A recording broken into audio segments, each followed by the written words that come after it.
I recently received a very interesting comment from one of the viewers asking about my thoughts about starting a small engine repair business and the future of small engine repairs. I was so intrigued by this comment that I had to make a whole video about it because, to be honest, I wouldn't be able to express my thoughts without going into full detail about it.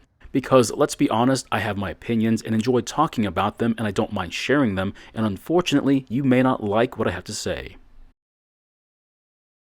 In today's video, we're going to take a look at this Craftsman branded lawnmower, and the problem is that it won't start. However, I'm only using the video as a background while I talk about something that's been on my mind for the past 15 years.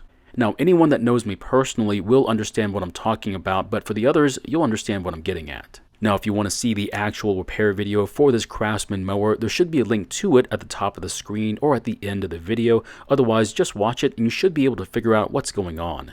But over the video, I'll be answering the question, what do you think about the idea of starting a small engine repair shop in today's market, and where do you see the industry going in the future? Well, the second part of the question about its future is an easy one to answer. It'll be gone in 10 to 15 years, but it depends on if you're servicing residential or commercial grade equipment. As you can already figure out, those in control do not want small engine gasoline equipment to be around any longer. It's perceived to be a relic of the past and will soon be relegated to museum status in the next few decades, soon to be replaced by the more polluting battery equipment. Let me put it another way. Who thought going from pipe tobacco to cigarettes to vapes was based on consumer health and well-being? It's an issue of money, it always has been, and the same goes for small engines. Now, you might be saying to yourself, if it's about money, then why would small engine repair disappear? Wouldn't it just change over to repairing battery stuff? You bring up a great point, which is why would they get rid of a billion-dollar industry of repairing consumer products? Now, the answer is the manufacturers would rather you buy new items than the repair industry getting any of that money by offering a service to fix older machines. But how are they going to keep the repair industry under control? Simple. The answer is parts. Now, if they can keep the patents up to date for at least several years, the aftermarket will not be able to supply any replacement parts other than batteries, of course. Oh, don't worry, they'll sell you an OEM battery at full price, or you can get an aftermarket one for a fraction of the price. But believe me, you aren't getting a 5 amp hour battery at half price, you're just getting half the battery they're advertising that it is.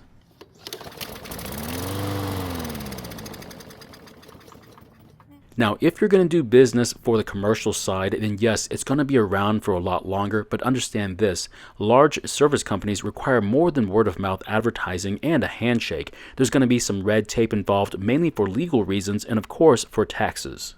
So if you're ready for it, then go for it, but I'd have an attorney on retainer because you're going to need it at some point. However, if you insist on staying with residential small engines, then yes, there is a definite lifespan for it.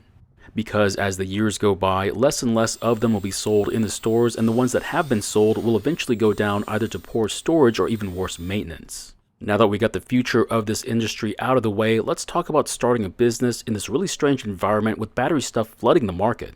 So the first question is, what is your business model? Are you only going to do residential, or will you also do commercial? The reason why this is important is because it'll dictate the type of facility you'll need.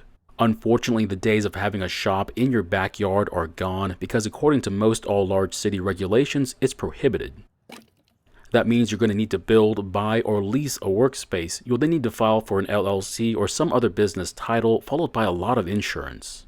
After that, you'll need to get someone to do the books for you because, let's face it, nothing happens without someone else getting a cut of the revenue, and they don't really care if you make any profit. So let's say you decided to go with the residential side of the business, but you don't have much of a budget for advertising. Unfortunately, you just decided to reduce your possible revenue by a large margin by choosing to do so.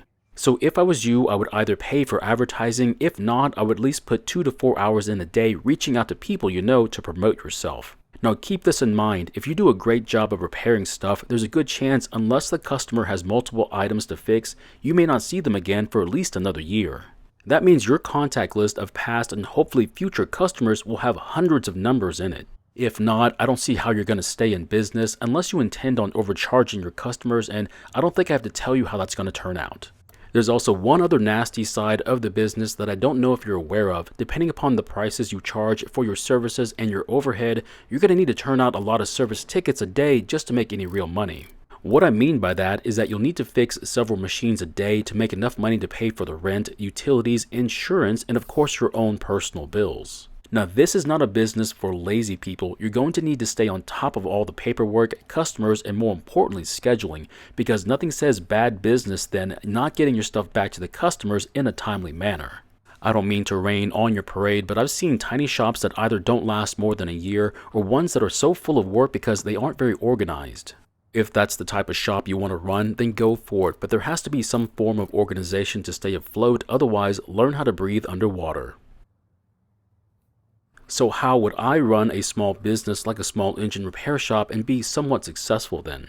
Now, this is going to be from my perspective, so this is not going to work for you or someone else that's not me, but I would have at least one other trusted person to help organize the business while you take care of the other part. That splits up the workload and it can be a bit more efficient. The other good reason is that it'll help to split up the stress of running a small business, especially if this is your first time.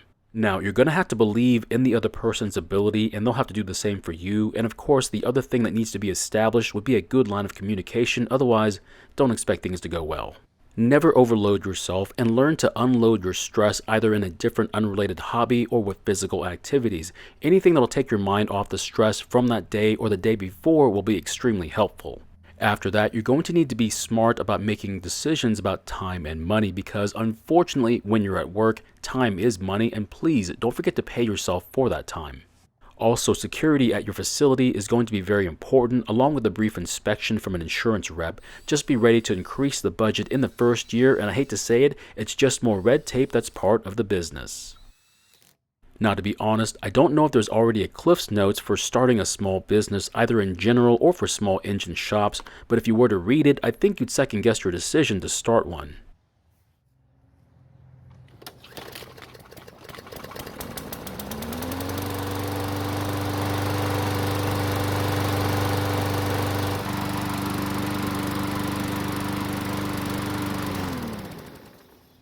Now here's the thing, if you want to give it a try, go for it. Just be ready to jump through a few hoops, cut through a lot of red tape, and then be scrutinized by tax filings, because if I had to guess, that's the reason why you don't see a lot of small engine repair shops at every corner in a small town. Oh, I forgot to mention this, but if you try to convert from repairing small gasoline engines to electrics, the prices for the parts will be so expensive that most customers will pass on most all services.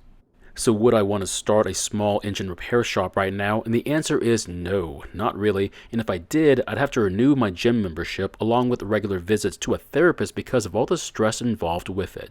Now, if you've already gone through all this and this is your first year, then I wish you good luck and plenty of work, because you're going to need all the help you can get.